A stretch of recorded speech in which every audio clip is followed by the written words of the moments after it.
Thank you very much on behalf of Sravasti Abbey for contacting the Abbey and inviting.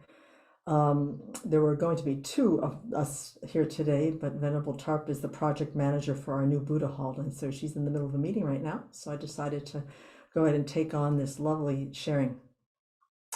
Um, well, there aren't that many Tibetan Buddhist training monasteries in the world, particularly for Westerners. And so Thubten Semkye, who was our teacher, she's a student of His Holiness, had a deep aspiration over 20, 25 years ago to sort of put to rest all the difficulties she had when she was trying to ordain in this particular tradition in India. There was language problems, money problems, support problems, health problems, things like that. So she made a deep aspiration to, if she had any way to be able to provide a training monastery for people in the West or anybody in the West that felt called to enter the monastic life, she would find a way to do that. So His Holiness gave her full support, and back in 2003, she founded this beautiful space about 40 miles north of Spokane in Pend Oreille County, Newport, Washington.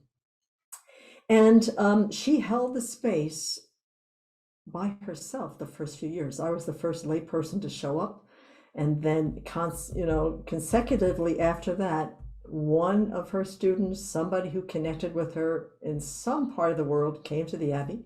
And over the course of the past 19 years, we have grown a very flourishing, very enthusiastic, sincere monastic community, one of the largest ones in the United States in the Tibetan Buddhist tradition of Western or European or Asian descent. There's a few monasteries that have Tibetan monks in the United States and some Western monastics, but not as much as full bore, U.S. Western European.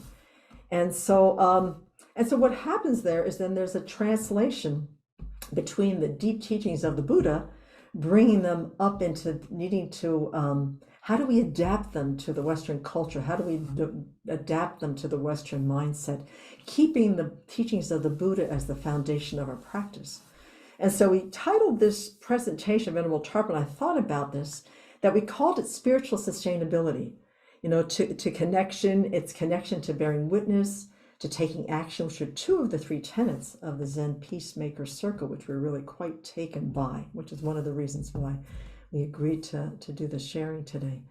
And so part of the presentation today is to share with you the interface that as part of monastic life, all the precepts we hold, the ethical discipline that we try to cultivate, the training, the teachings, the study that we do, is one thing. The on the cushion experience is very much the foundation of our practice, but we've got to bring it off the cushion, and we've got to be able to contribute to the well-being of the world, because our particular tradition is the Mahayana tradition, which is the long-term goal of awakening for the benefit of all beings. So we've got sentient beings are in our purview, and whatever we do, we try to set our motivation to be able to say, I'm doing this for the benefit of not only myself, which is kind of a natural conclusion when you take care of your spiritual life, but how do we take care of the world within the framework of monastic life?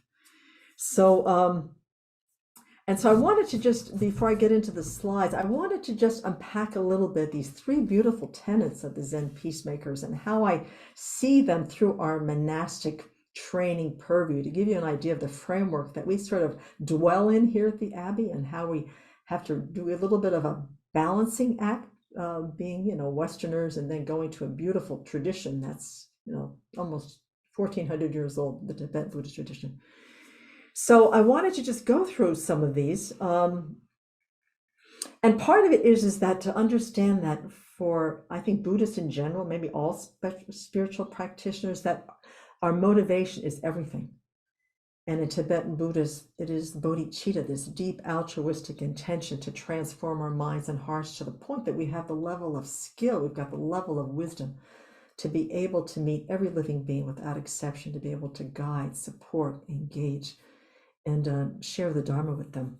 And that our environmental actions, no matter how small they are, come from a place of non-harm, come from a place of compassion, come from a place of loving kindness, fortitude, and so forth. And that as long as our motivation is clean and clear, we do what we can do, and the small things matter. There's no at the Abbey here, there's no big thing, there's no spectacular thing. There's just a lot of little things done with this beautiful, clear heart, with a long-term vision of bringing this beautiful monastic life into the purview of the West. And that the Earth's well-being is really part of our purview. We live in one of the most beautiful places in America. I mean, northeastern Washington State is just glorious, glorious place with still these beautiful clear skies. The water's pretty good, the air's pretty clear. And so how to be able to preserve that, and then by extension, be able to contribute to the well-being of the planet. So the three tenets, not knowing, at first, Venerable Thubten and I weren't sure about what that meant, because in some of the Pali and Sanskrit tradition, not knowing is a form of ignorance, not knowing the functioning of karma, not knowing cause and effect. So we had a feeling that wasn't what it meant. So we didn't include it in the sort of the title of our presentation. But then I went ahead onto the website and looked at what not knowing means in your tradition, and it's totally in sync with what part of our training at the Abbey.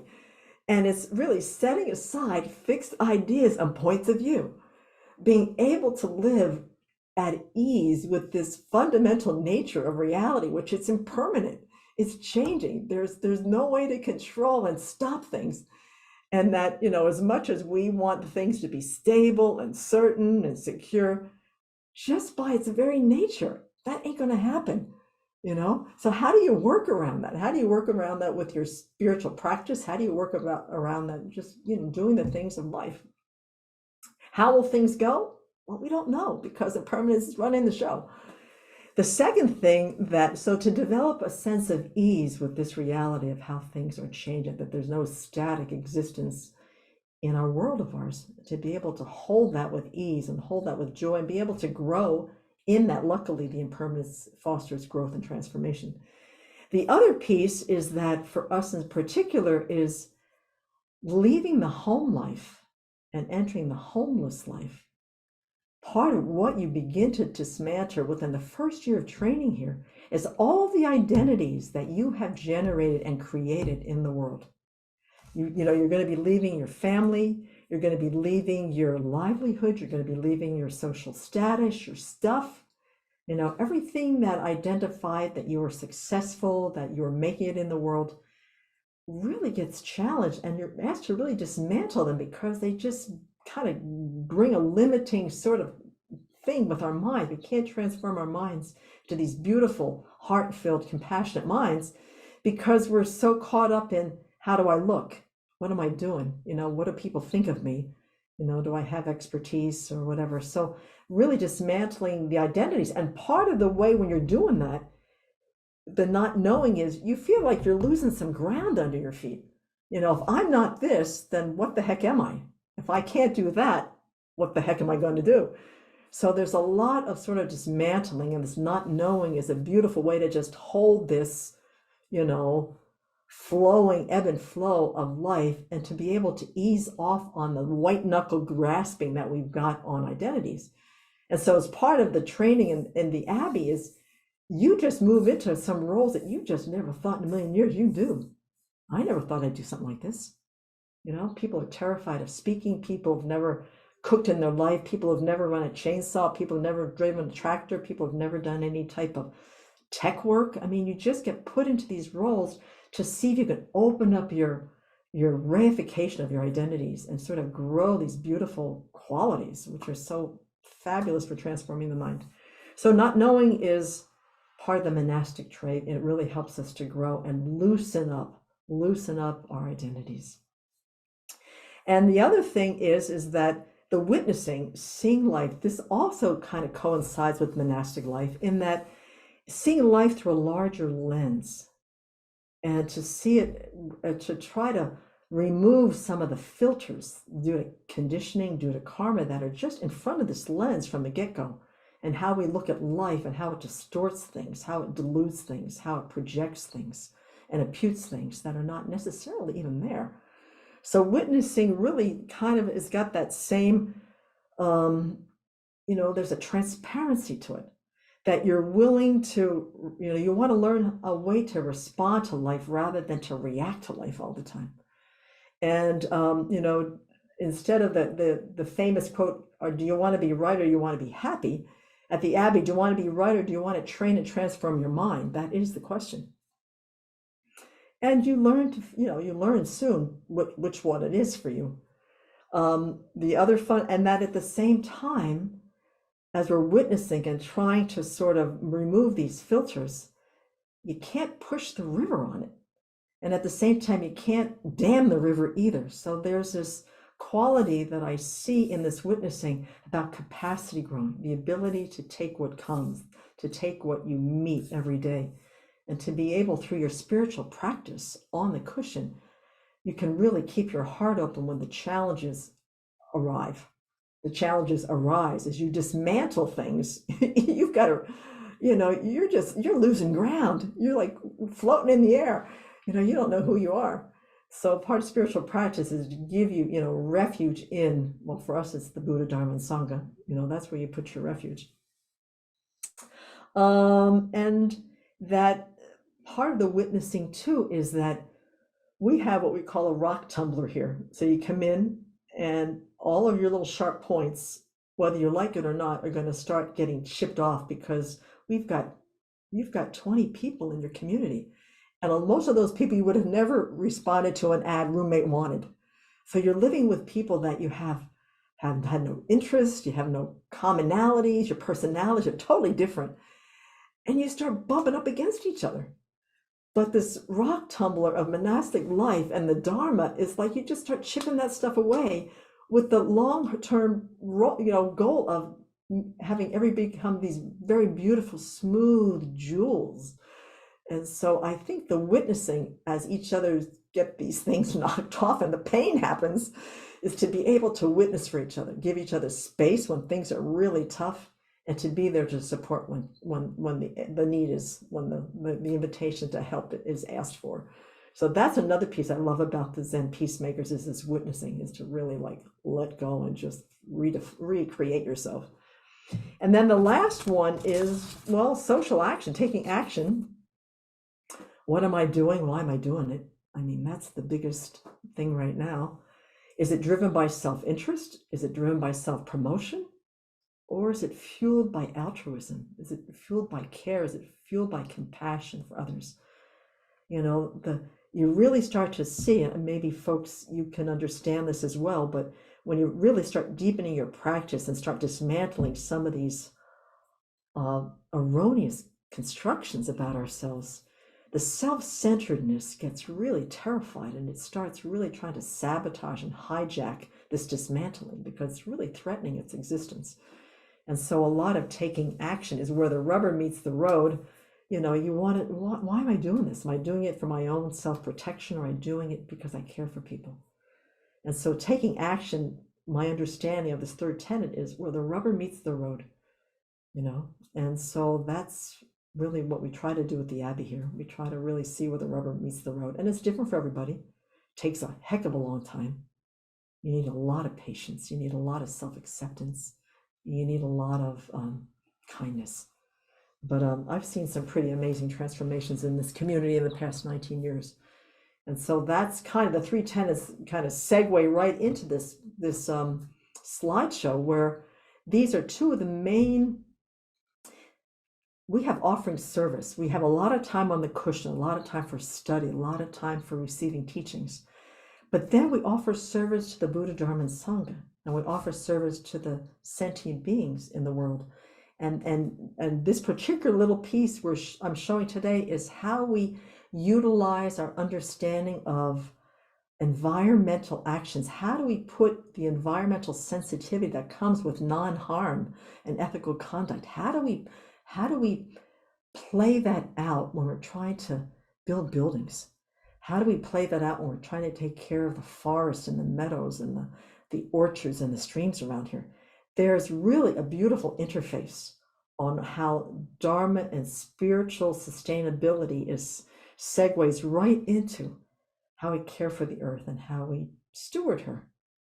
And we've got some very specific ways in which we do that. So we can segue into the presentation. I can kind of present some of the ways in which we do this.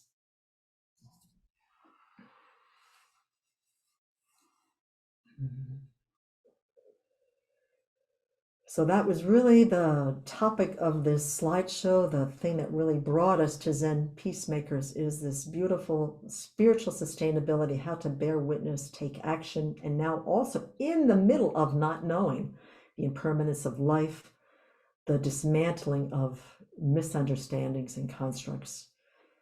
Okay, so following this, I can use this. This is the mission statement for the Abbey. This came through a lot of collaborative thinking. And the way that we presented this to the world is that if you got on an elevator anywhere in the world and you were going up to the 10th floor and somebody looked at you and said, "Who are you? Where are you from?" what would you tell them? And we finally sort of distilled it down to that I come from Sravasti Abbey, which supports a flourishing monastic community.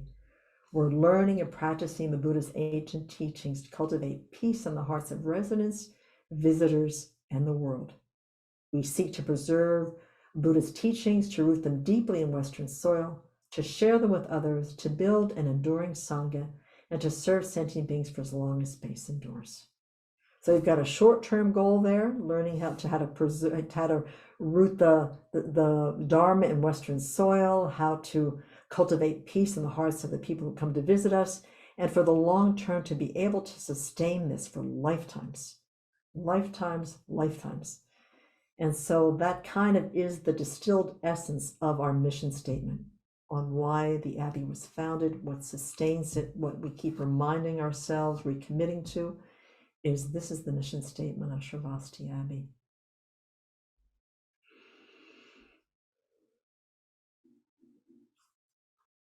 And then sort of parsing that out is that spiritual growth and sustainability at Sravasti Abbey includes many facets of practice.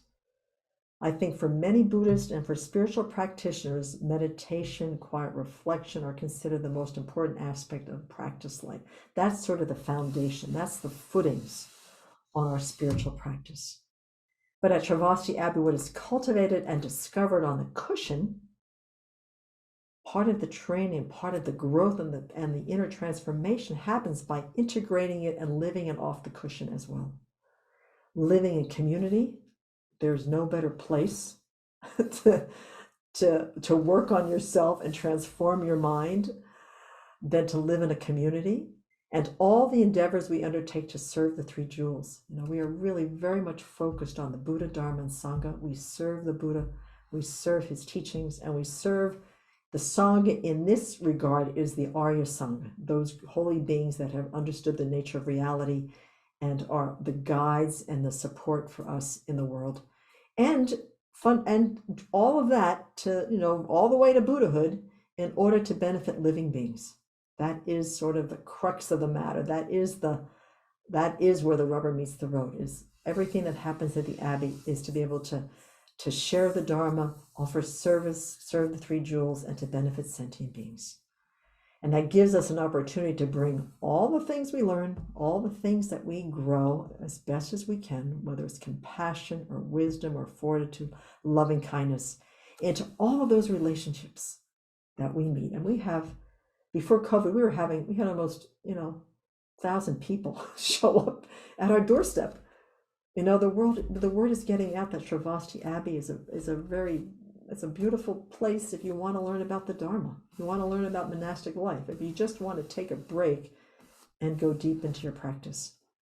And so this really is about fostering relationship, not only in Dharma profound ways, but also in very, very practical ways. So we have at the Abbey, we're different than a lot of monasteries in that the laity don't live in another building. They don't meditate in another meditation hall.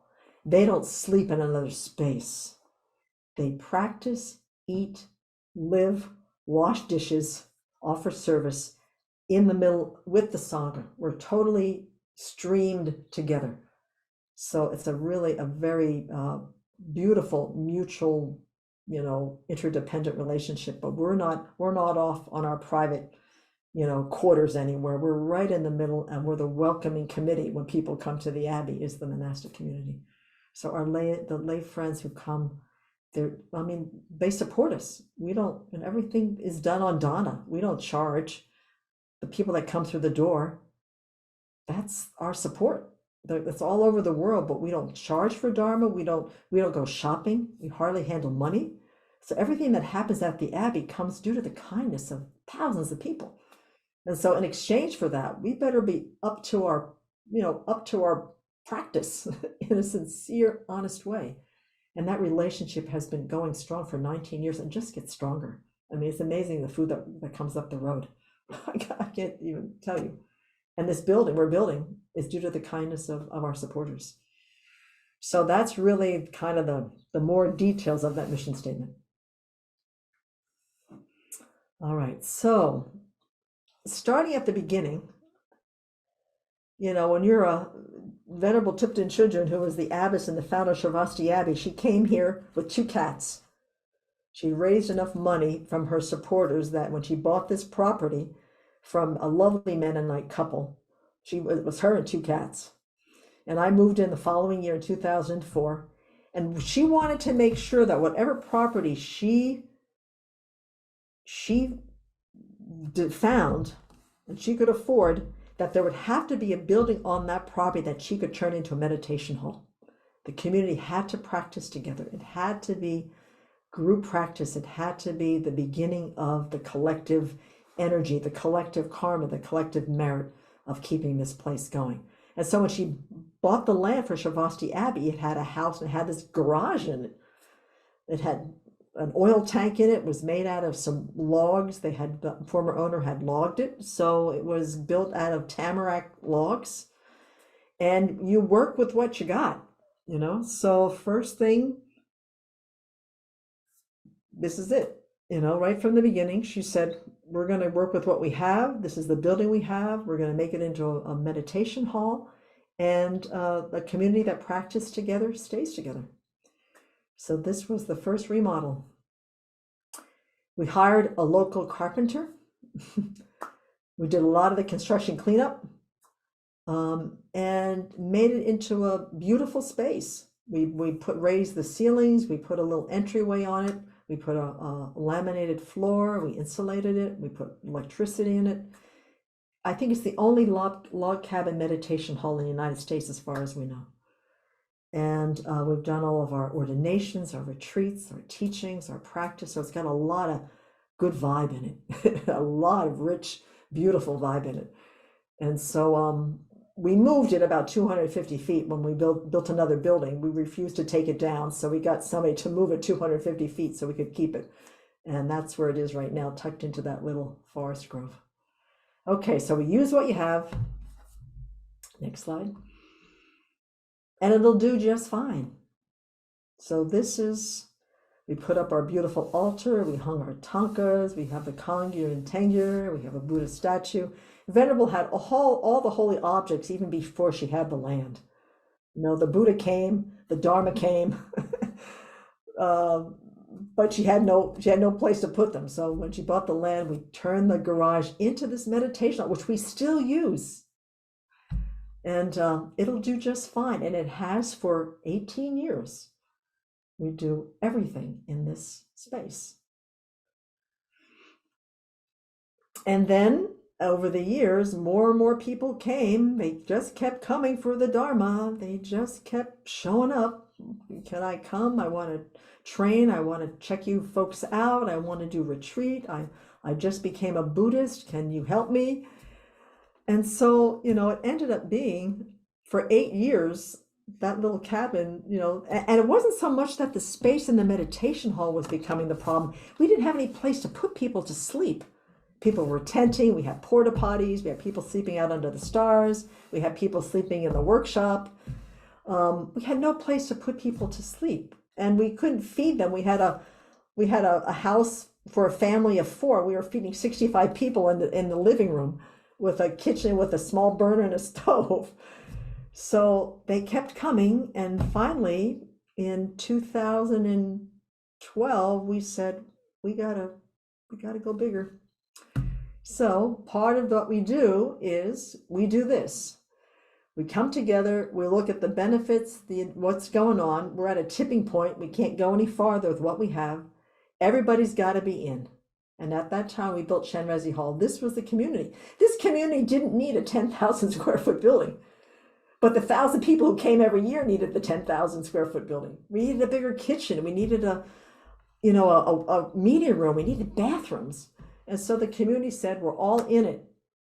And this is how we make our decisions. It's got to be by consensus. It's got to be unanimous, because building a building while you're trying to train and live a monastic life, it's quite a challenge. So that's the way this went. And we call it Shenrezi Hall, the Buddha of Compassion. This is a drawing from our architect, Tim Wilson, who we also found. One of our friends introduced him to us. And he built the beautiful, lots of light, lots of space, handicap accessible, tucked into the meadow. It's just a stunning building. And once again, we need to build a bigger place. Okay, and this is where we start saying, well, how are we going to do this? We're practicing non-harm, we're practicing ethical conduct, we're trying to, the Buddha had no carbon footprint when he lived on the planet. He barely made a footprint. Now, 2,600 years later, we've got a footprint, but how big does that have to be? Is there some way that we can mitigate that footprint? And so we ended up doing some research. Next slide. And hired an amazing contractor who lived in the town next door. We used all sorts of green materials. We put geothermal into it. We used low VOC paint. We used some of the insulation was made out of mixed up, torn up blue jeans. This FOS wall, which is on this building. Do the next slide. It is a green technology, comes out of Oregon. They take oak pellets and they demineralize it. They get all the sugar out of it, the stuff that draws ants and all sorts of insects. They mix it with concrete. They're about 12 inches wide and about 16 inches long. You place them, you stack them, you put concrete down the middles of them, and the R factor of this stuff is off the plate. It's quite fire resistant, and it's also insect resistant. We were having a lot of karma with ants. They were showing up in our wall boards, in our ceilings, in our floors, and our cabinets, and not wanting to kill anything, we would have a major operation on removing them. So we wanted to find a building, and we're in the middle of wildfire country. Northeastern Washington State is not if but when. So we needed to build a building with a lot of conscientiousness with green materials. We stuccoed it, so we used a clay, a concrete with a natural pigment in it to also provide more fire protection. And so this is the kind of thinking that we started to do if we were going to keep and hold true to our promise of non-harm and to take care of Mother Earth, is that we had to find a way to build and grow our community without trash in the place and using a lot of stuff that outgassed and was toxic and things like that. We have geothermal, so our building is heated with geothermal. And also keeping our hearts and bodhicitta going strong. I mean, this was our concrete. There were 3 brothers, all of them over the age of 65, that had been laying concrete for 40 years. And so we would give them, they had birthdays, we had birthday cakes for them. We would just feed them and take care of them because they worked so hard.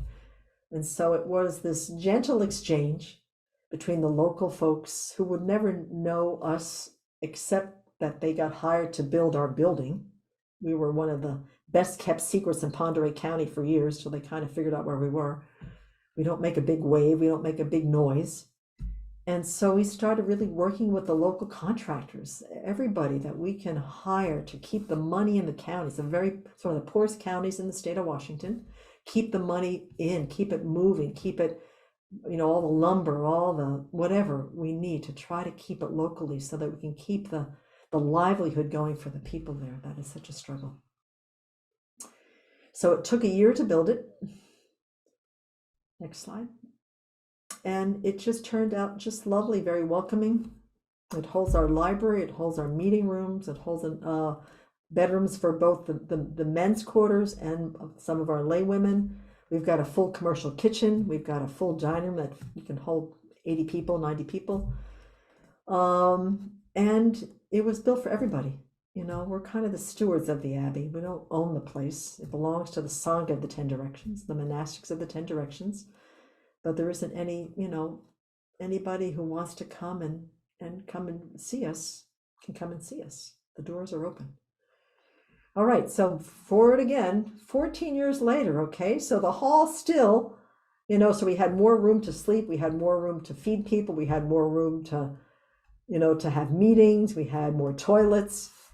And then that little cabin, that little meditation hall really started to become, this was nothing. We had 65 people in this space more often than not. So 14 years later, still more people are coming. The community is growing and we're running out of space. So once again, we're kind of, how much is too much? How much where we can't fit anymore? So once again, now the community's gotten bigger. It's almost doubled in size.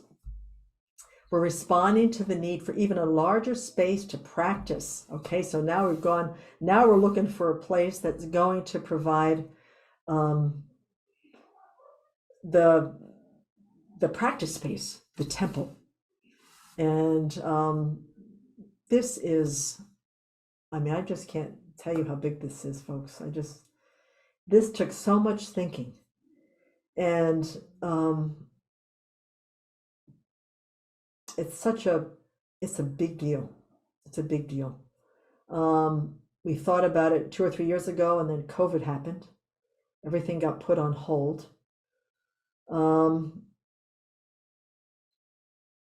How does this, you know, the monastic community is grown even more in the past 2 years. It got quiet for the 2 years of COVID. We were here basically by ourselves.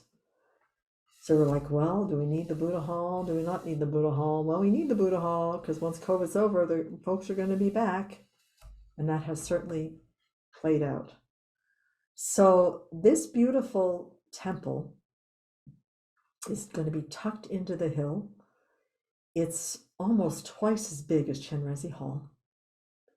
It going to have the most beautiful meditation space with beautiful statues. It's going to have the Buddha will be 10 feet tall. He will be on either side of him will be Maha Prajapati, his stepmother who raised him, who was the first bhikshuni, the first fully ordained nun. And on the other side will be Ananda, his loyal attendant, who taught the bhikshunis a lot back in the time of the Buddha. He taught the nuns. So they will be on either side of him, bigger than life size. It'll be a space where we'll have all of our teachings, because what was happening with the meditation hall and with Chenrezig was we finally started to having to use the dining room for retreats because the little log cabin meditation hall couldn't hold any more people than what were coming.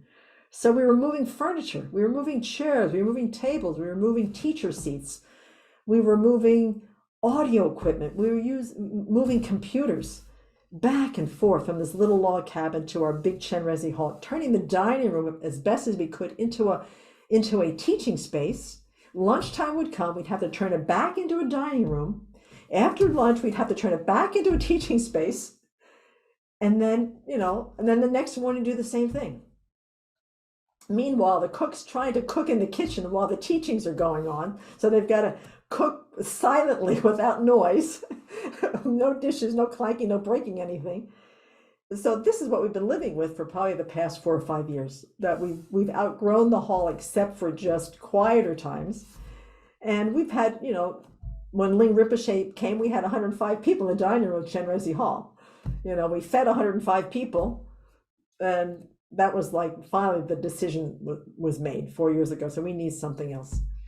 So it will be not like a Tibetan monastery.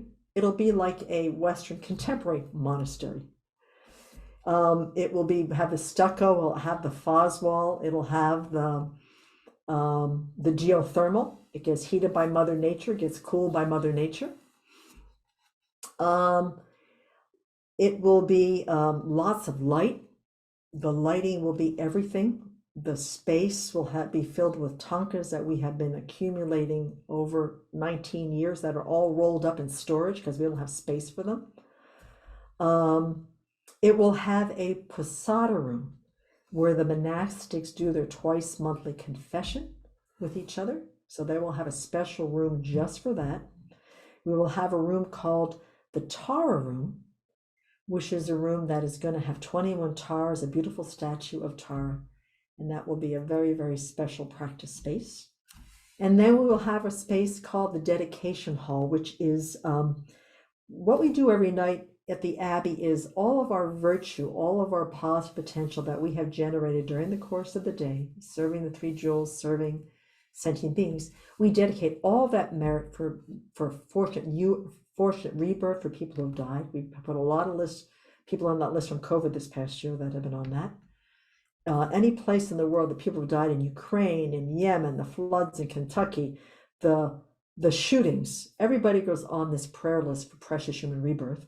We have lists for long life and good health, peaceful, calm minds and hearts, harmony in relationship, removing obstacles. So we dedicate all of our positive potential for sentient beings in whatever form that is needed. But it takes us 15 minutes to go through this list now because there's so many people on it. So this dedication room is going to have a screen where these names gently roll through it over the course of time. So once again, trying to keep sentient beings in the purview. What will the space afford to them when they come? They'll feel at home. They'll feel that they're welcome. They'll have a space to practice, have a space to dedicate for their loved ones. It's just going to totally redefine our main meditation hall. The downstairs will hold the ever-increasing Sravasti Abbey library. Is huge, and it's all sitting in boxes underneath the staircases. People have passed on and they have bequeathed their Dharma libraries to us. So we have all these beautiful books that we have no home for. So that'll be in there. We will have meeting room, lecture halls. The audio, video, the sound system is going to be like high-end technology, because one of the things we have struggled with over the past 19 years, there's always something wrong with the audio. There's always something wrong with the video. The power goes out, we're done. In rural America, the power goes out a lot, especially in the winter. How to be able to bring technology in so that the Dharma can continue to be shared when Mother Nature is doing her thing. It's been a real challenge. So we're hoping to got generators, got all sorts of things going on here.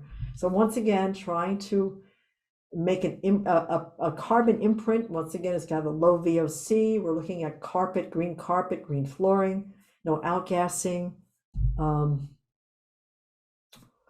Trying to do the best that we can with the materials that are available. So we have envisioned it, the design is done, and as of today, the architect, the general manager, everybody's together. The footings start next week, so we're really in the process of fulfilling this mission. So that's the construction part, and this was one of the rituals we do in Tibetan Buddhism is that if you're going to build a building, what you want to do is you want to bless the land that building will abide on. And you're going to want to invite the little beings who live on that land to go someplace else, because they're going to lose their life if they don't.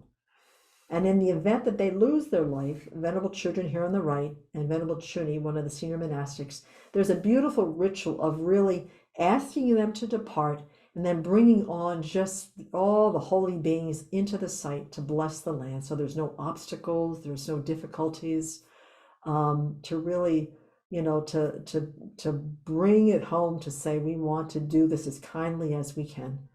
And so let's bless the land and all the beings who dwell on it. And those are seen and unseen. There are, who knows what beings live in the forest that we can't see. So this was done before they started excavating, so we could really, hold that in that kind of way.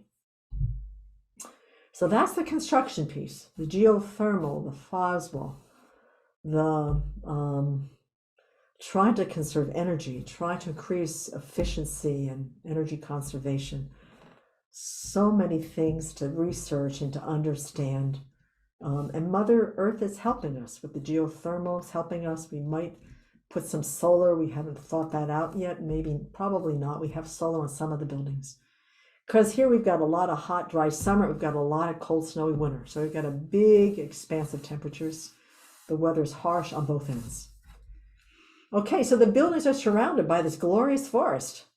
So how do we sustain a safe and healthy haven for all living beings? Like I said, fires are inevitable, not if, but when.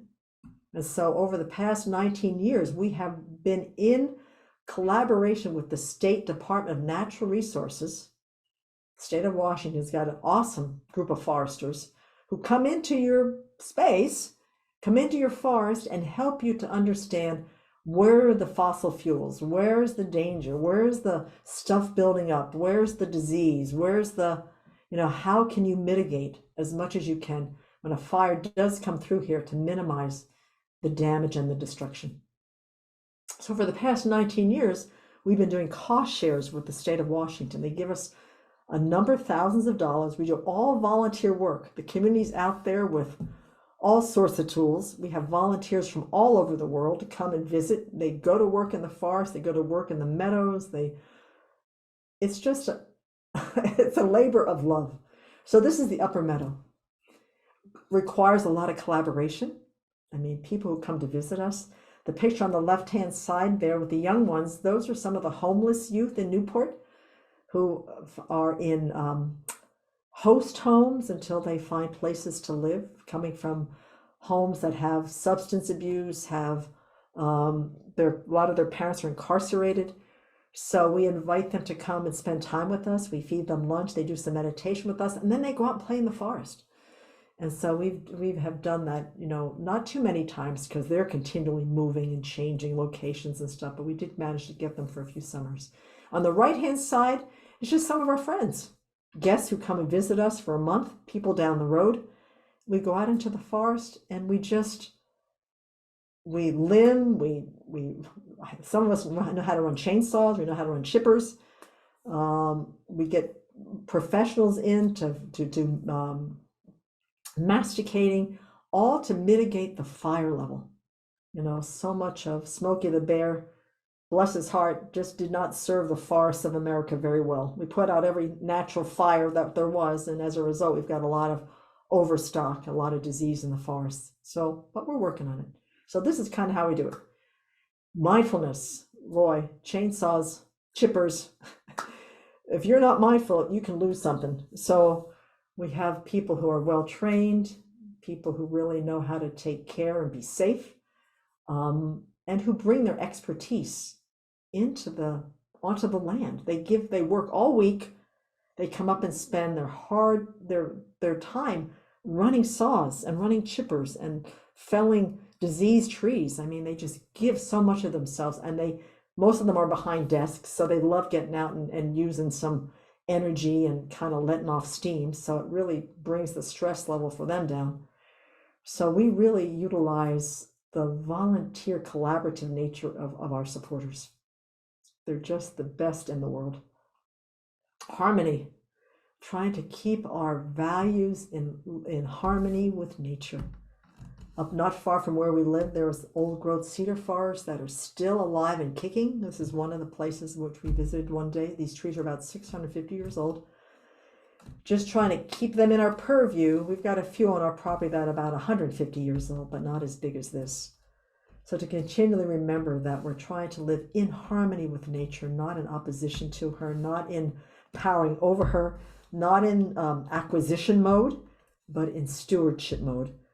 And it becomes a deep spiritual practice because it's a lot of hard work. Whatever fortitude you garner on the cushion serves well in the forest. And any mindfulness and determination you cultivate in the forest, you can take to the cushion. They're totally interrelated. You can use them in both places. So harmony is a big piece, and it also helps our community as well. Joyous effort. There's Venerable Tarp on the right, and myself there with a very famous saying from Lama Yeshe, a great Tibetan Lama. I'm a servant of others. That's what we remember as much as we can as we do our offering service to the three jewels. We did all the snow shoveling for Chenrezig Hall. Firewood, one of our buildings is heated totally with fire, a wood furnace. So part of the fire mitigation is also to supply firewood for the community. We use quite a few cords. And whatever we have left over, we put on Craigslist or we put in the local paper by donation. So over the years, because we're such a poor community, we've gotten apple pies, we've gotten carrots, we've gotten cabbages, we've gotten, whatever they got, $15, whatever they have. We just have them come up, bring up their trailer, their truck, and they can just load up. And it's been a beautiful exchange, really helping people that are really struggling to at least be able to heat their homes, heat their trailers. And so we give a lot of the wood away. And once again, remember that what we do matters in the short term and in the long term. We really do believe that, the small things that we do matter.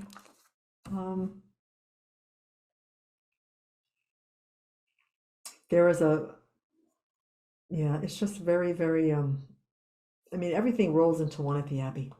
The impermanence, wake up in the morning, go to the hall, practice, go have breakfast, figure out the day, go out into the forest, go to the computer, go make lunch, go work on the tractor, clean the toilet, whatever.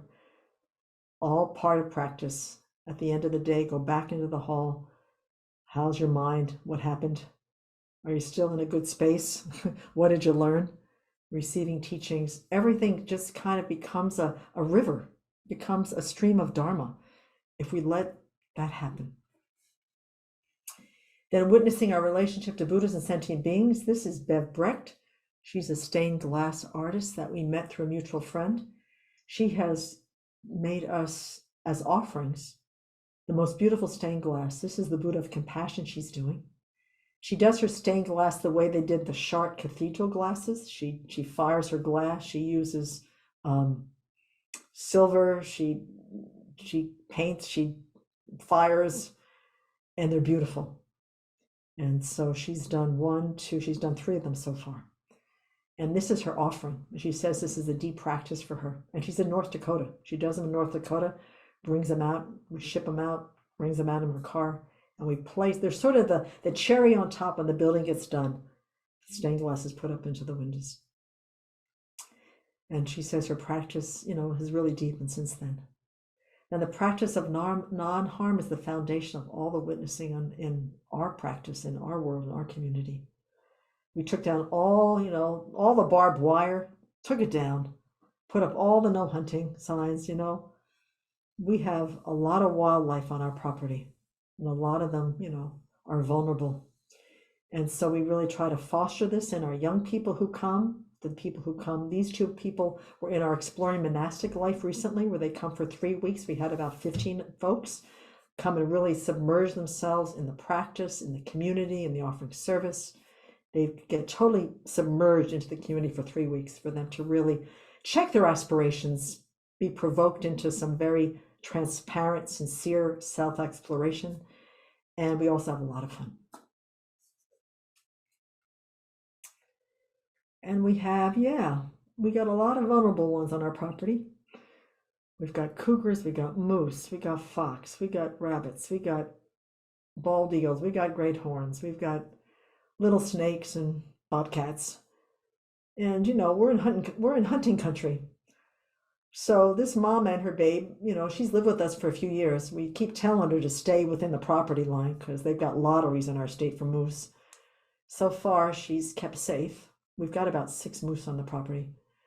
But, really vulnerable. There are sentient beings who really, they gravitate to the monastery. They feel the vibe. They feel the non-harm. We've got turkeys. We've got deer raising their fawns generationally underneath our eyes. And so that's something that happens over time as the Buddha was able to tame the wild elephant. ethical conduct and love and kindness can really send out a level of trust and harmlessness to the beings that are so suspect of humans that we've gotten we're very respectful of our wildlife, though. We don't get into their faces, but they really do present themselves sometimes just as you're walking in the forest. They just show up and there she is. So acknowledge our own compassionate hearts. That is really, I think that the Dharma has really helped. We've seen for a lot of folks born and raised in the United States and the West, there's a lot of low self-esteem, there's a lot of anxiety, there's a lot of stress, there's a lot of unrealistic expectations, there's a lot of self-hatred, low self-esteem, you name it. And really to bring to the forefront what's really there, which is this beautiful, beautiful heart, this beautiful kindness, to really, dismantle the misconceptions and to really grow and develop the goodness in each and every one of us. And people really thrive in these kind of environments, whether they stay as monastics or they just are passing through. We really set the aspiration to touch them just by being kind, just being willing, just being transparent and compassionate with them. And then when we're out in the world, to not be afraid to look at the suffering. This is part of the witnessing aspect, right? For us to open our eyes to suffering, to not turn away. We'd all gone to His Holiness came to DC when President Obama was president, I think 2009, 2010. We all went, the whole community went to Washington, DC to see him. And a lot of us went to the War Memorial, and we went to the Vietnam War Memorial and to the Holocaust Museum. We really wanted to witness what had happened in our world. And we have a number of members in our community that are from Jewish background, and so it was really important for them to see that. And so it was really a very, very powerful experience to go to the Holocaust Memorial Museum and to know that we're committing to not participating anything like that ever for the rest of our existence. And then at the same time, sustainability also thrives when humor is abundant. If there is not a way that we can, if we can't have a sense of humor, samsara is crazy, life is fleeting, we do the most foolish things, and if we can't laugh at it, we won't make it. Our foibles are funny, our thinking is crazy and irrational, our behavior is the best drama for money can buy, and our speech is sometimes a big deal about nothing. So part of what we do at the Abbey is that we do skits. This was a day we have the humblest abbess, and we just brought out the instruments and the bubbles. This is just to celebrate her presence in our lives, her incredible wisdom on founding this community and bringing it to where it is right now. Without her guidance, it would not have happened. So this is Bhikshuni Thubten Chudran, the abbess and founder of Sravasti Abbey, and she's just the most amazing person. And it is through her inspiration that we're able to do what we're doing. But she's got a killer sense of humor, and especially laughing at herself.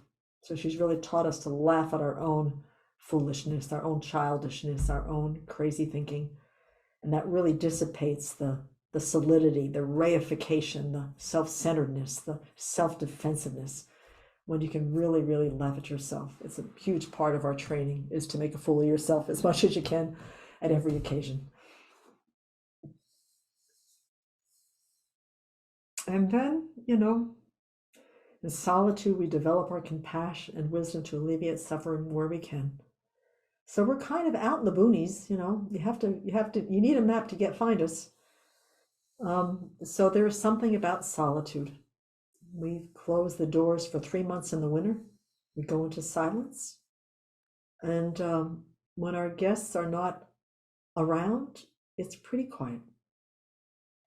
The skies are like this. The stars are amazing. Surrounded by forests and meadows. And solitude is also crucial. Humor is crucial. bodhicitta is crucial, but solitude is crucial as well, to get quiet, to be able to really look deeply into our minds so we can really figure out what we want to abandon, what we want to cultivate, what we want to grow, what we want to let go of. And the Abbey really has the most glorious environment. It's got, enough land that the hunters and the loud music and the car engines are somewhat at bay. And we've got 6 miles of trail, so you can just take off and just walk if you need to. And so the final piece is just, this is the community as of, not the lay people there, but everybody in the monastic robes.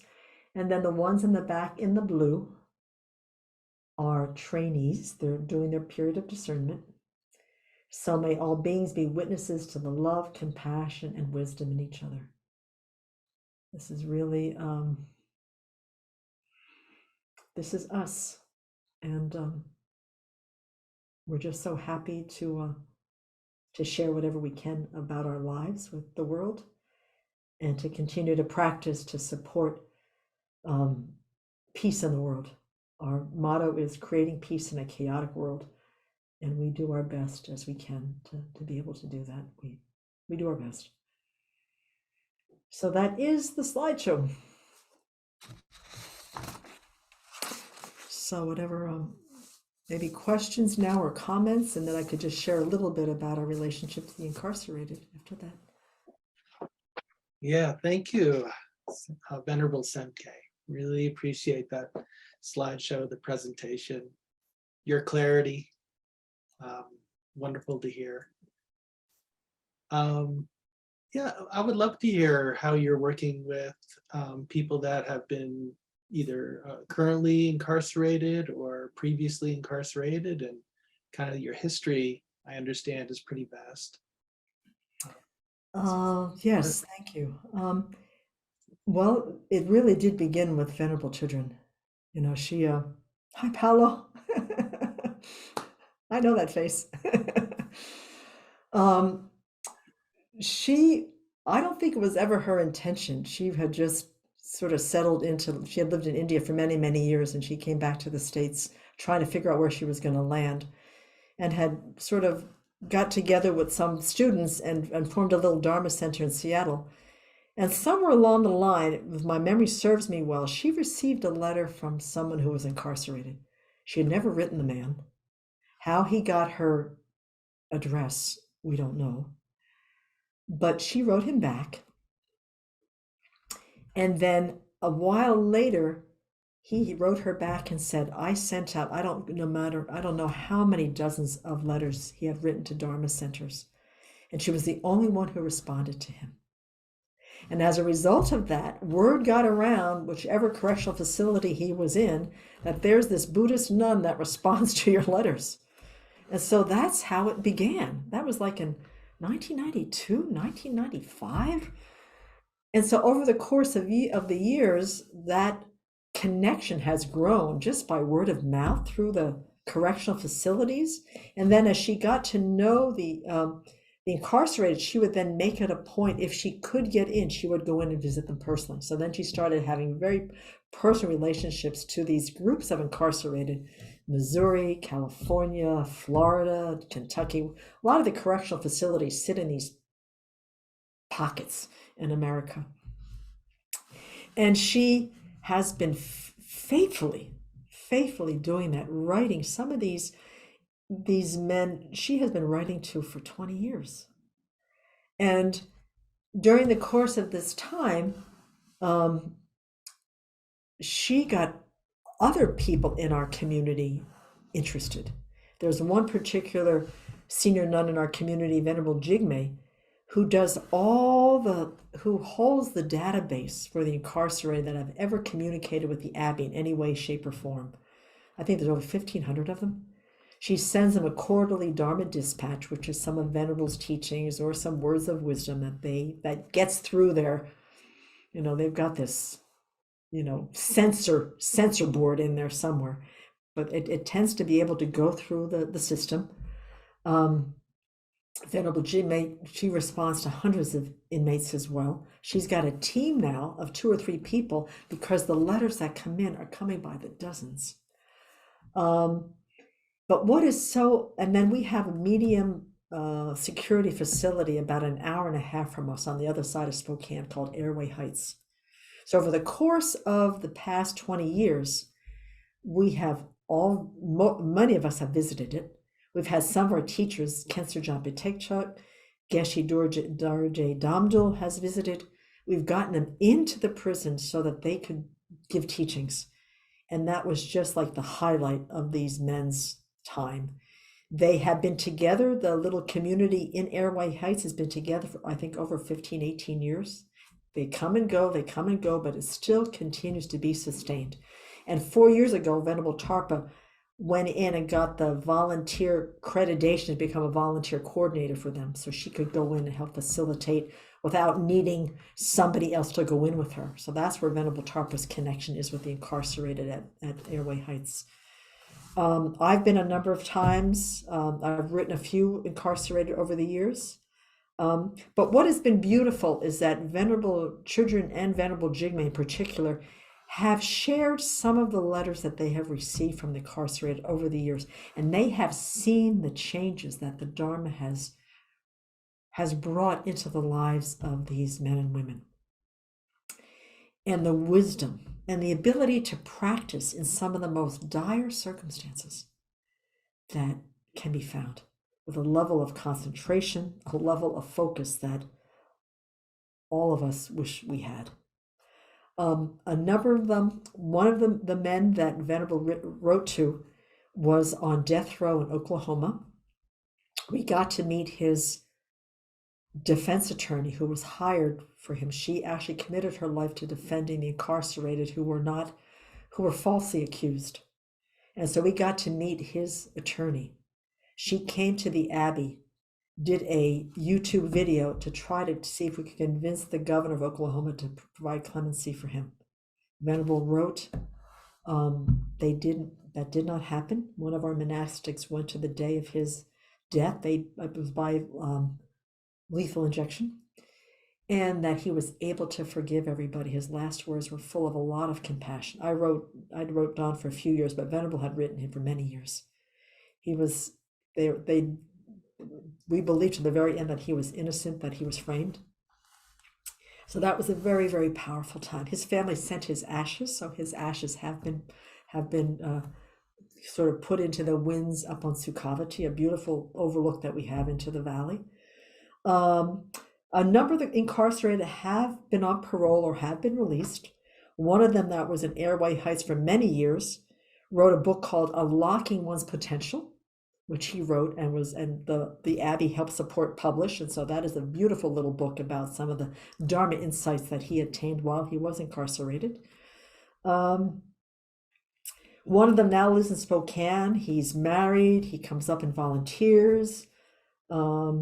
There's a number of them. We haven't met too many of them because they're usually restricted to staying in their states because of the crime that they committed. But and some of them we lose touch with after they're released. One has a big organic farm in Ohio somewhere. He's loving it. But the numbers increase. And in the winter time, we have a retreat from afar where many of them actually do retreat with us as they're incarcerated. They get material to study. They do practice sessions. They do mantra recitations. They are totally, like 200 of them do retreat from afar. They practice every day. They write letters. It's just amazing how much they participate, feeling really held by the community. And that continues now, and it will continue till the end of our lives and beyond that. So it's a lifeline for them, and they are great teachers, absolutely great teachers to us. We're really humbled by some of the courage and fearlessness that they have. And so that's really been my experience. And of course, Venerable Tarpa has a much even more deep experience. The Venerable Children has a very long-term relationship experience with them. But that's my experience personally of what I've garnered from the relationship with them. That's wonderful. Yeah, thank you. Yeah. I did have a question when looking at Western monastic life. My experience was with the Doshinji Monastery, and we borrowed a lot of Jesuit monastic practices as far as relationships and how we structure a community.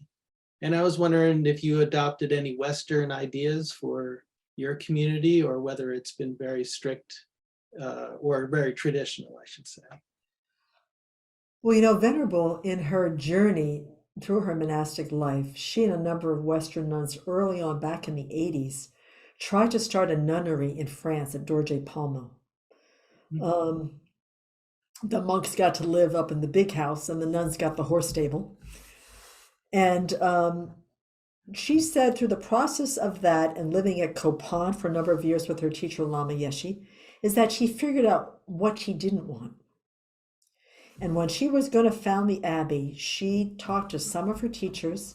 She talked to her monastic friends in the Theravada tradition. Mhm. She talked to her friends at Shasta Abbey. She talked to her friends who are Chinese bhikshunis, who were either abbesses or lived in monasteries, or what worked for you, what didn't. She picked the brains of Catholic sisters. How do they run their convents? Some of, they live by St. Augustine or St. Francis or wherever, so I think she did it by a process of elimination and listening to the wise who had already broken the pioneering, gone forward in front of her. So we have a schedule that has been pretty much consistent for 19 years. We practice morning and evening together. We eat together. We offer service together. We go to teachings together. It is really a collective consciousness. You get your own kitchen, you get your own space, you get your own kuti, you get your own whatever. You get 2 weeks out of the year to go to retreats, receive teachings, go visit your family. So that's the strictness, is that you only get so much time away until you've been at the Abbey for a while. But the schedule gives you a kind of structure. So the mind is training all the time that this is where I'm going to be. And in the middle of that schedule, there's all sorts of things that happen. They give you golden opportunities to have to work on your mind. Because people are going to show up, they're not going to show up, they're going to do what you ask them to do, they're not going to do what you ask them to do. The things are going to happen to where the schedule gets thrown off completely. The practice is the same every morning and evening. We do Lam Rim, we do thought training, we do deity practice. So there is a consistency that is very supportive of training.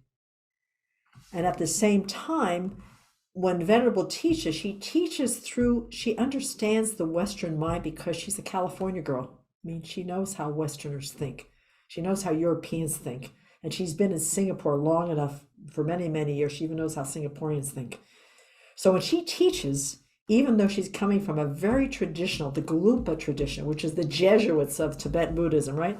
She's got His Holiness as her model. But, he holds very close to the text and commentaries. And then when he opens up his mind to sentient beings, it comes off in a very, very open, very, very profound, very, very accessible sort of way. So she's got a way to do that where she unpacks the Tibetan texts in a way in which it made sense to her when she heard them. She has had 47 years to practice it. So when she teaches it, she's teaching it from been there, done that. I think I can help you. So there's the revolutionary contemporary part is that she's running it through a Western paradigm, Mhm. but it's still the Four Noble Truths. It's still the defects of cyclic existence. It's still bodhicitta. It's still dukkha, but she's putting it through our paradigm. And it's really amazing to really see how much dukkha we're dealing with in the West, and how much bodhicitta is so alive in the minds of the Westerners. We have such great minds. The Tibetan Lamas always said the best thing about Westerners is that they're great thinkers. They don't take anything on blind faith. They ask 3 million questions, and then they think about it, and they come back with more questions, And then they finally, somewhere along the line, they might get it. So our good intelligence, our high education, really works in this particular tradition, Mhm. you know. But she's got a heart as big as the sky, you know. So it's part. Some of the Tibetans think she's left side, and many of the Westerners think she's conservative. So it all depends on who you talk to. On Yeah. who's going. People are going to say the Abbey's either way off the charts as far as liberal, or they're really, really conservative. Oh, I guess we're only 2-3 generations into Western practice, and it's amazing that we do full prostrations at all, you know.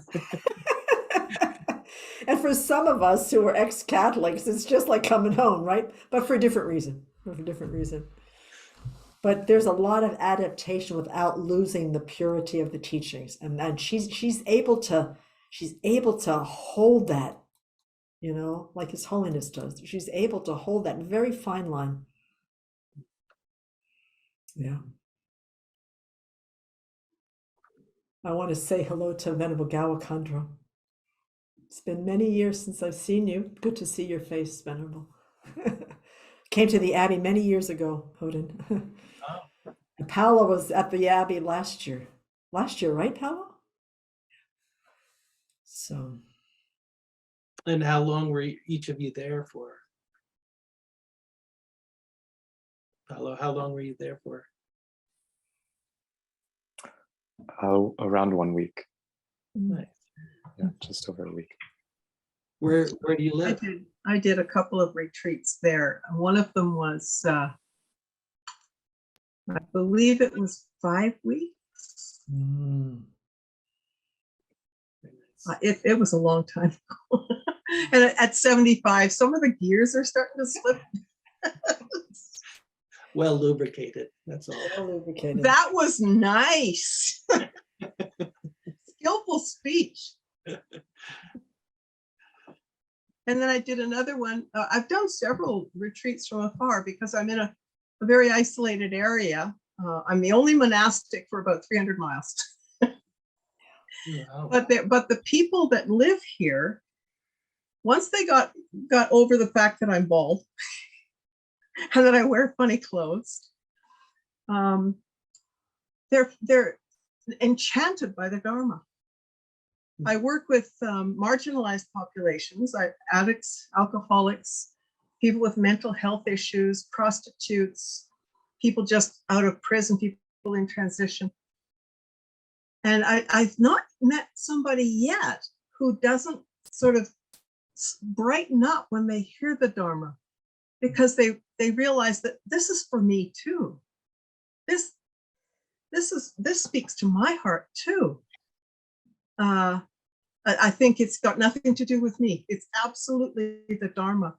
And I've my Lama had asked me to work with him to create this big monastery down in Vancouver. And I thought about it, Yeshe and I thought about it for a long time.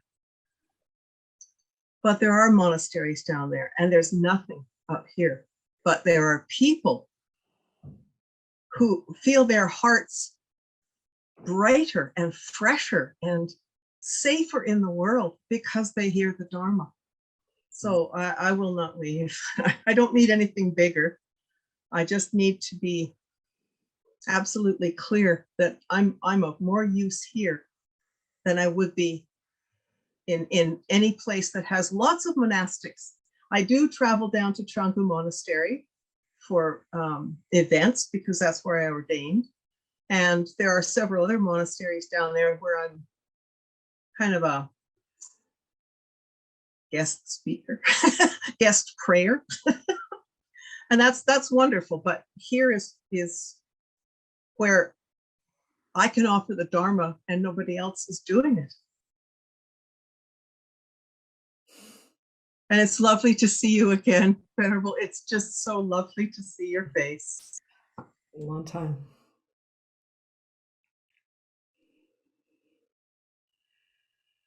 I've seen Paul has come and gone a few times. I think maybe they have a little connection issue.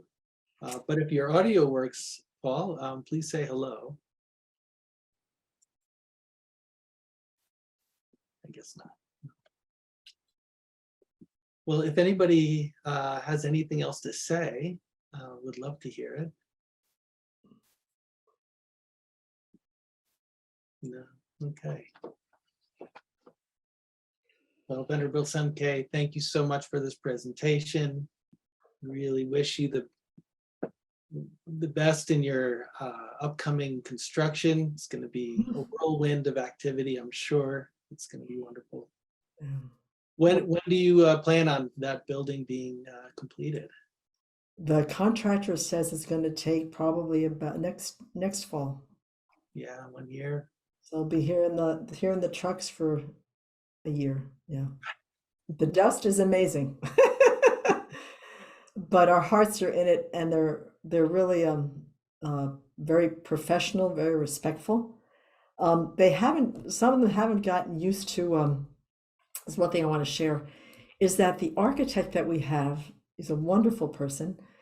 And he said, when he did a little presentation after Chenrezig Hall was built, he said, when the nuns started coming down to my office and talking about plans and designs, he said, the day before, I always knew I had to do my homework, because when they got down here, they asked me questions that nobody usually asks me at the level of detail that I better be prepared.